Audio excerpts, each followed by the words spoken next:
Hi guys, it's Thursday. So the bad news is I don't currently have internet due to wind-related problems, but I'm filming this video now anyway in the hopes that if the internet does come on later tonight, I will at least have some footage with decent lighting. What this means though is that I haven't had the chance to rewatch all your guys' videos, so my response is going to be from the top of my head and it may not be completely relevant. First thing I want to say, I hope you guys realize that this week is the last week of our first 4-week cycle, which means that we've been around for a month, which I think is pretty exciting. Can I just say that I have enjoyed this month so much. I love this channel and you guys. What this means though too is that I have to do a challenge tomorrow, which means that you get 2 Katies in like 2 days, which is just... And also that I have to pick a challenge, which could be challenging, haha. Moving on, because time stops for no mouse. So if I remember correctly, the first thing most of you guys talked about was the alcohol licensing laws in your state, province thing. So I'm going to talk about that. As James mentioned, in Canada laws aren't universal, which is really stupid, but don't get me onto that. Anyway, what it means is that in Ontario, then it's 19, which is where Jeff is, and so Jeff is legal in Ontario, but only just. And in Quebec, where I live, then it's 18, which means that I have been legal in Quebec for a whole year. So yes, you can buy alcohol legally from stores and things when you're 18 in Quebec, although most people I'd say probably start drinking around 15 or 16. I was not one of those people because I am a person who follows the rules by fear of death. I find it far more amusing to watch other people get drunk and then you don't feel hungover and then you don't throw up, and also it's just really funny. The one thing I find really stupid about the laws here is that, as Jeff mentioned, I am 15 minutes away from Ontario. As such, all the underage people from Ontario head over to Quebec to get drunk on the weekends. And it's just, it doesn't make any sense. I don't know why you would do this, because everybody knows that the 18-year-olds and even the 16-year-olds from Ontario go over to the Quebec side to drink, and it just... stupid! Moving on to language differences, because language differences are fun.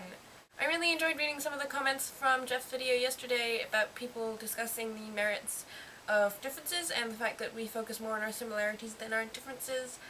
I can't check them now because there is no internet, but I think Claudia said a really good thing. Claudia is from my other collab channel, by the way, and she's a really awesome person, and that is shameless promotion of Claudia. Claudia, I think if I remember correctly, said that we are special and good at dealing with differences because we can look at them in a logical and rational way and not be like, oh my god, you're different, I hate you. And as such, appreciate the differences at the same time as we are celebrating our similarities.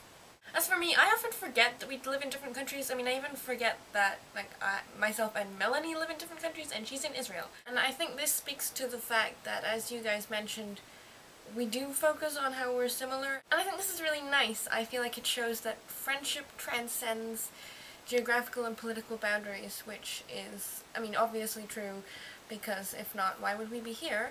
But more than that, very, very awesome. For the record, I would like to point out that the British have been spelling stuff way longer than the Americans, so British spelling is correct. And thus you should spell with O's and U's, and grey is spelled with an E. 2 more things before I go.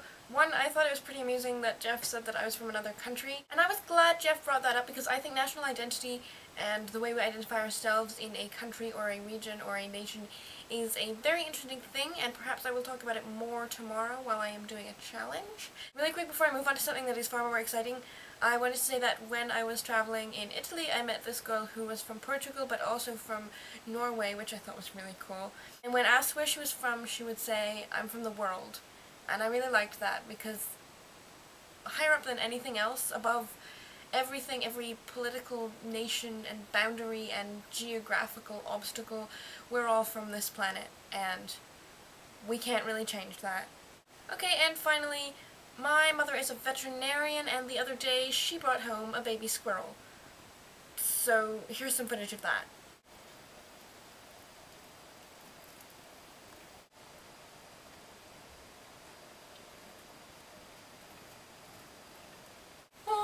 Adorable. And on that note, I will see you tomorrow, because that's how things work here.